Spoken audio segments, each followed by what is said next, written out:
In this tutorial, I'll show you how to browse the web using Google Chrome. Whether you're new to Chrome or just want to learn the basics, you'll see how to search the web, visit websites, manage tabs, and browse more efficiently. To get started, open Google Chrome on your computer.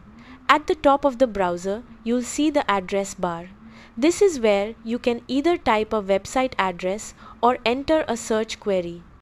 If you want to search for something, simply type your question or keywords into the address bar and press enter. Chrome will display search results using your default search engine, making it easy to find the information you're looking for. If you already know the website you want to visit, type its web address into the address bar and press enter. Chrome will open the website directly. As you browse, you can open multiple websites in separate tabs by clicking the plus button next to your current tab.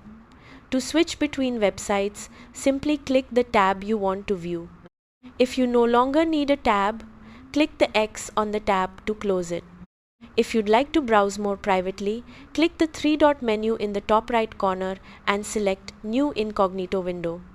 In incognito mode, Chrome won't save your browsing history, cookies, or site data after you close the window.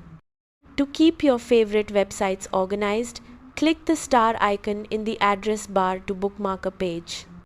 You can also organize multiple tabs by right-clicking a tab and selecting Add Tab to New Group, making it easier to manage related websites.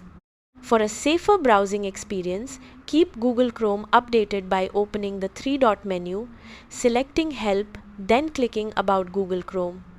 Chrome will automatically check for updates and install the latest security improvements. That's how to browse the web using Google Chrome. Thanks for watching.